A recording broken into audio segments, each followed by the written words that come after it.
Okay, so check this out. Last night, I was finally able to wrangle a conversation with one of the YouTube debate bros. Yours truly and Hunter Avallone chit chatted a bit about black issues, about identity politics, and I wanted to get across why it is important that our plight as African American men in particular be brought up during these debates, because I don't think that people are aware of the specific vulnerabilities that African American men face in this climate. Hunter, to his credit, he's the usual YouTube debate bro. He's here to settle spectacle.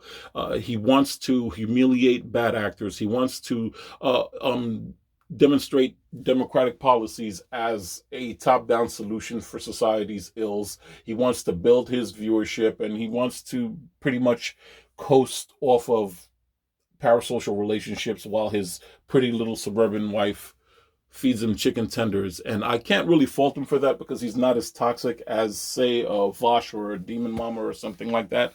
But the conversation didn't go very well. It wasn't productive at all. It ended up with Hunter Avallone accusing me of saying that George Floyd should have never had a trial, and just cutting off abruptly cutting off the conversation. Now, I have a lot of controversial views. I mean, I believe that African American men are so vulnerable that it would have behooved us to vote in great enough numbers against the Democratic Party that the Democrats would have been wiped out, to the point that the 14th Amendment be put on the chopping block. That's right. I would have gladly supported the end of birthright citizenship, just so we could solidify the political influential power of Americans, black Americans, who have been here the longest and who are being shafted by the system from both the Democratic Party and the Republican Party. I would have gladly sided with white supremacists to make sure that we, as African Americans, don't become a permanent underclass. But that's not going to happen. Point of fact, it seems that the uh, the Biden administration is willing to pay reparations towards the immigrants who came across the border illegally, and now, because they were separated from their families, the Biden administration is negotiating that they be given $450,000 per family. That is an incredible sum. That really is reparations, and reparations is the word that Pete Buttigieg and Alexandra Ocasio-Cortez used to describe the situation. What happens to American descendants of slavery? Are they going to ever get that kind of no, no. And the thing was, there was never even a trial. It was never even a trial. It was actually negotiations to give them money. So don't ever let someone tell you that immigration is going to help African Americans. In fact, statistically speaking, poverty is handled at the state level, and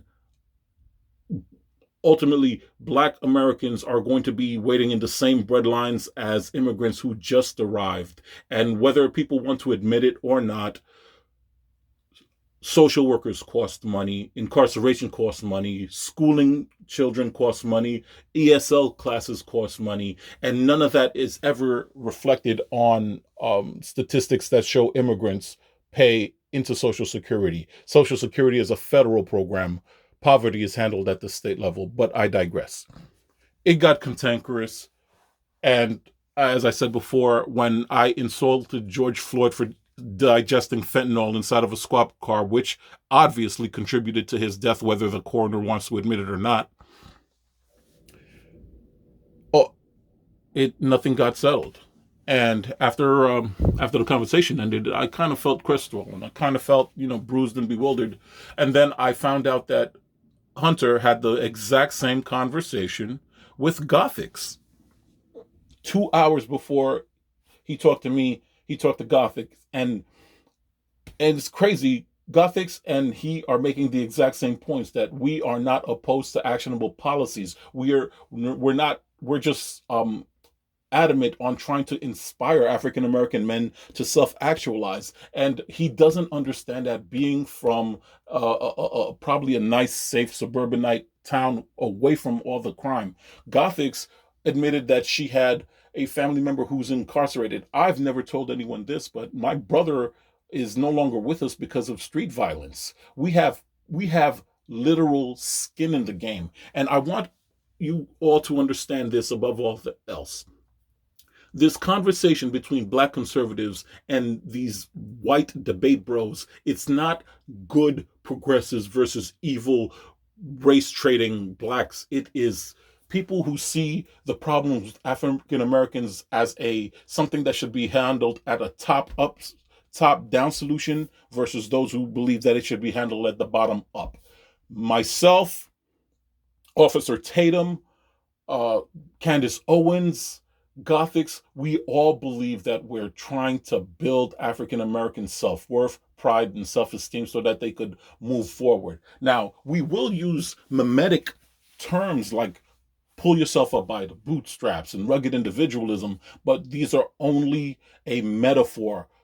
Rugged individualism and pull yourself up by your bootstraps are not actionable policies.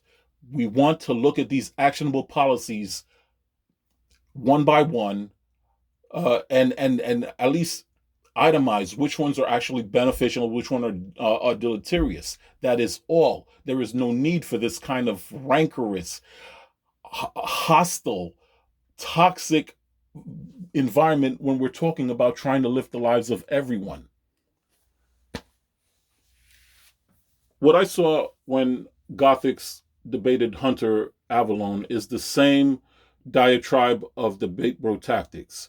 I saw the performative cruelty. That's something that Vosh made popular. The performative interruptions, the ad homs, the disingenuous reinterpretations of people's arguments, the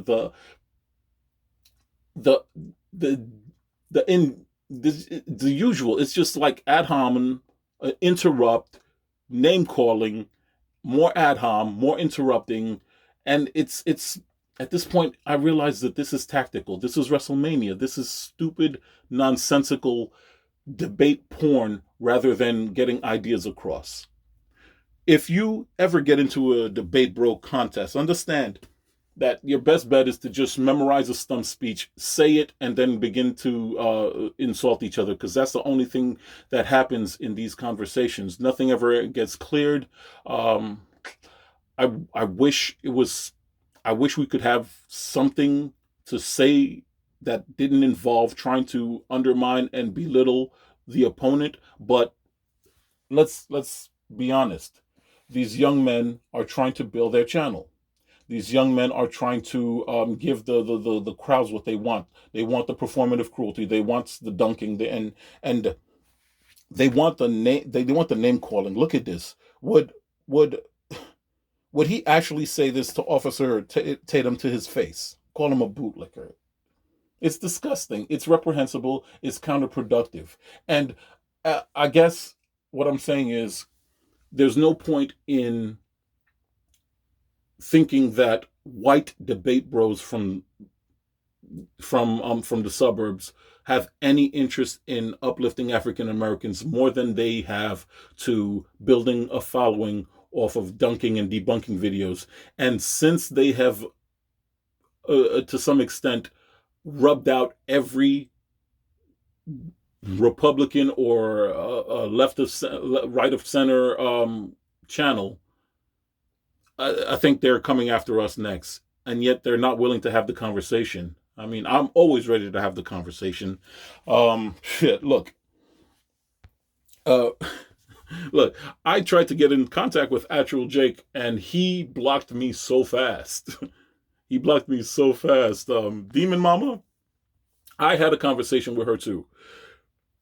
Demon Mama said that while talking over me, Demon Mama said that no one died in the chop. There's 2 wrongful death lawsuits from young black men who were killed. Demon Mama should have said that nobody I care about died. They don't. That's the problem. Once again, what I'm saying is Hunter Avallone. Well, at least he had the conversation.